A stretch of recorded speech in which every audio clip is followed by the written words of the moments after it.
కూటమి అధికారంలోకి వచ్చాక ఈ సంక్రాంతి సంబరాల్లో ఈ ఆంధ్రప్రదేశ్ని అశ్లీల నృత్యాలకి అడ్డాగా మార్చేశారు. అలాగే క్యాసినోలకి కేర్ ఆఫ్ అడ్రస్గా మార్చేశారు. జోదానికి బ్రాండ్ అంబాసిడర్గా మార్చేయడం జరిగింది.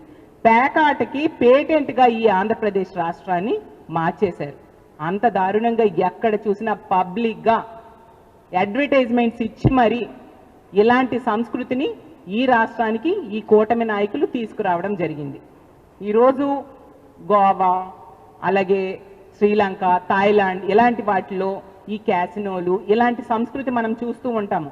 కానీ వాటిని మించేట్టుగా ఈరోజు ఆంధ్రప్రదేశ్ రాష్ట్రంలో కూటమి నాయకులు ఆ సంస్కృతిని తీసుకురావడం జరిగింది.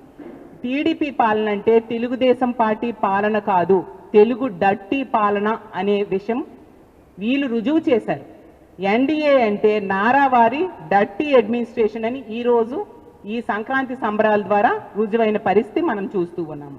కూటమి పాలన కాదు, క్యాసినో పాలన అన్నట్టుగా వీళ్ళు తేటతెల్లం చేశారు.